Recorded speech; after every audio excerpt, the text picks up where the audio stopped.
لیکن حسین تیونس کی طرف وہ مسلسل کئی ثانیے دیکھتا رہا، پھر ریمفش سے مخاطب ہو کر کہنے لگا، تو اس لڑکی کی بے گناہی کیوں کر ثابت کر سکتا ہے؟ اس نے بھی ہمارا فرمان ضرور سنا ہوگا۔ ریمفش نے جواب دیا، اے بجلیوں، بادلوں اور ہواؤں کے حکمران، یہ لڑکی دید شنید ضرور رکھتی ہے، مگر اس وقت یہاں موجود نہیں تھی جب خزانے کی نئی عمارت کے بارے میں شاہی فرمان کی منادی کرائی جا رہی تھی۔ فرعون نے انتہائی ناگواری سے کہا، صاف صاف بات کر اور بتا کہ یہ لڑکی کون ہے۔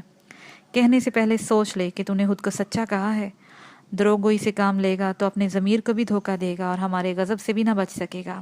ریمفش سر جھکا کر بولا، عالی مرتبت، یہ لڑکی شہزادی رکیبہ کی وہی کنیز ہے جس کی حضور کو تلاش ہے۔ یہ اسے چھوڑ کر چلی آئی تھی، مجھ سے محبت کرتی ہے، میں بھی اسے چاہتا ہوں۔ ہم دونوں ایک دوسرے کے لیے ہیں جنہیں موت بھی جدا نہیں کر سکتی، کہ ہماری محبت لازوال ہے۔ فرعون اس انکشاف پر آتش برپا ہو گیا، عصا تھام کر اٹھا اور غصے سے کامتے ہوئے کہنے لگا، تو ہمارا مجرم بھی ہے اور ہماری ملکہ کا بھی، تجھے عبرتناک سزا ملنی چاہیے۔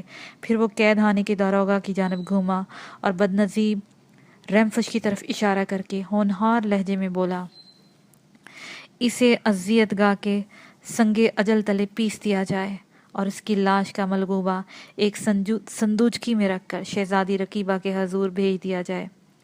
فرعون کا حکم سن کر تیونس چیخی اور وہ چیخ مار کر اس کے قدموں میں گر پڑی اور ہچکیوں کے درمیان گڑ گڑا کر التجائے کرنے لگی، اے بحر و بحر کے شہنشاہ، اسے معاف کر دیجئے، یہ بے گناہ ہے، اس نے کوئی قصور نہیں کیا، قصور سب کا سب میرا ہے کہ میں خود شہزادی رکیبہ کے پاس سے بھاگ آئی اور شاہی خزانے میں اترنے کی جرت بھی میں نے خود کی تھی، میں ہی اصل مجرم ہوں۔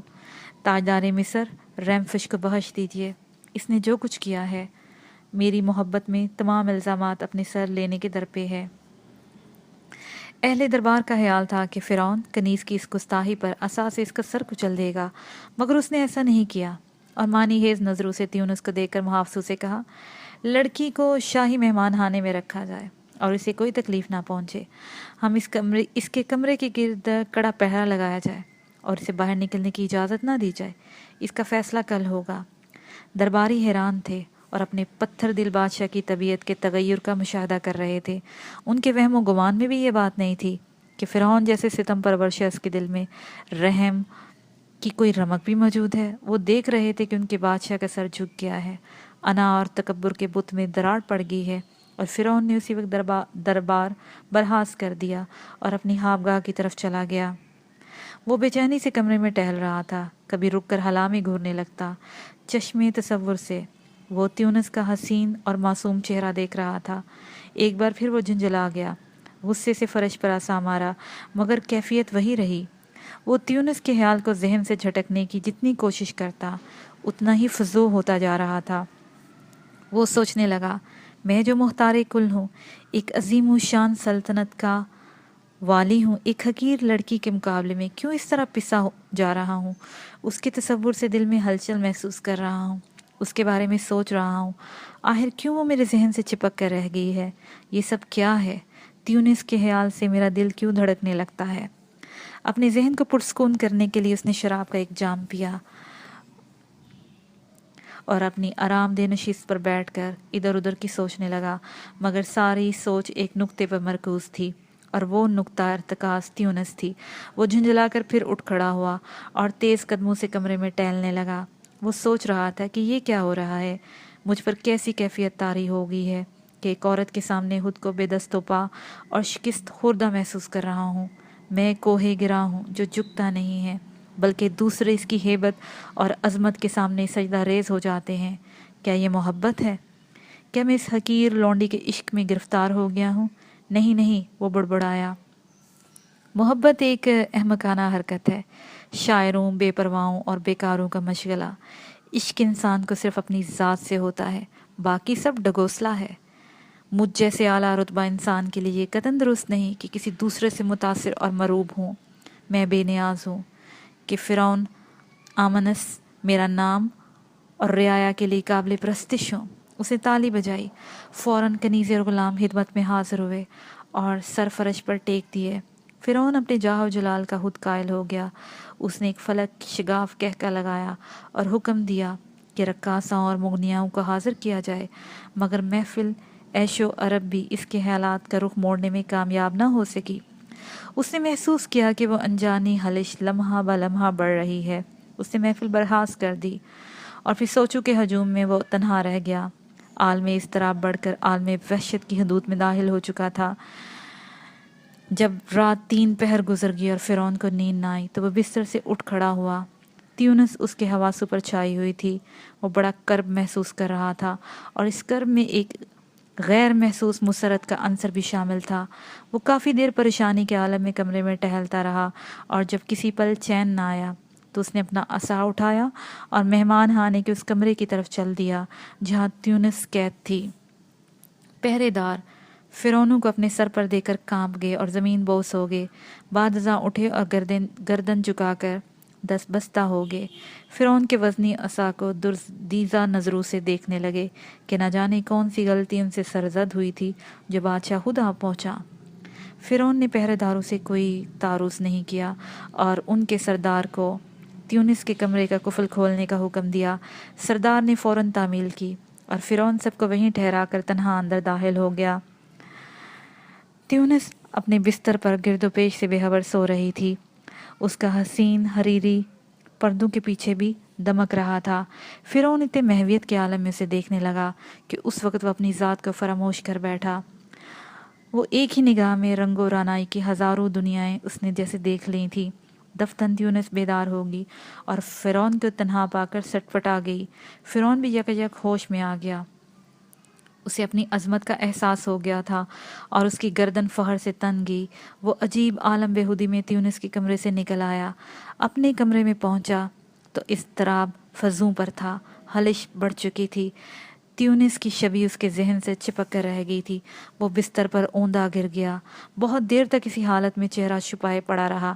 یک اس کے منہ سے چیخ نکلی اور وہ تڑپ کر بستر سے اٹھ کھڑا ہوا۔ اس کا چہرہ تمتمایا ہوا تھا، منہ سے جھاگ اڑ رہے تھے، جنون کسی کیفیت تھی۔ چیخ کر کہنے لگا، نہیں، محبت لغو ہے، فضول ہے، بکواس ہے۔ میں محبت کا قائل نہیں ہوں۔ میں کسی سے محبت نہیں کرتا، کسی کے عشق میں گرفتار نہیں ہوں۔ میں دوسروں کے دل میں جگہ پانے کے لیے ہوں۔ میرے دل میں کوئی جگہ پا نہیں سکتا۔ میں فرعون ہوں۔ میں عظیم ہوں اور قابل پرستش ہوں۔ یہ کیسے ممکن ہے میں ایک عورت کے سامنے جھک جاؤں؟ مگر وہ تناور درخت اندر سے کھوکھلا ہو چکا تھا اور یہ اضطراب، یہ کشمکش اسی کا رد عمل تھا۔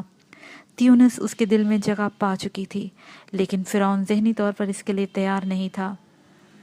اسے اپنے وقار، عظمت اور خدائی دعوے کا پاس تھا۔ اس نے جلاد کو طلب کیا اور چیخ کر کہا، وہ خوبصورت لڑکی جو شاہی مہمانے میں قید ہے، اسے فوراً قتل کر دے اور اس کا سر ہمارے حضور پیش کرو۔ جلاد تعظیماً جھکا اور حکم کی تعمیل کے لیے الٹے پاؤں واپس جانے لگا۔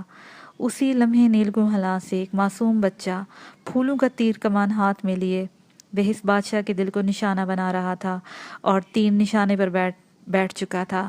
پھر ان کو اپنا دل کٹتا ہوا محسوس ہوا، جیسے اندر ہی اندر پھٹ گیا ہو اور خون حلق کی طرف آ رہا۔ وہ پوری قوت سے دوڑا، ٹھہرو جلاد ٹھہرو، اور حیران ہو کر جلاد بادشاہ کی طرف دیکھنے لگا کہ اس بادشاہ نے آج تک اپنی زبان سے نکلا ہوا حکم کبھی واپس نہیں لیا تھا۔ بلا شبہ کسی اندرونی جذبے کے تحت فرعون کی قوت فیصلہ متزلزل ہو چکی تھی۔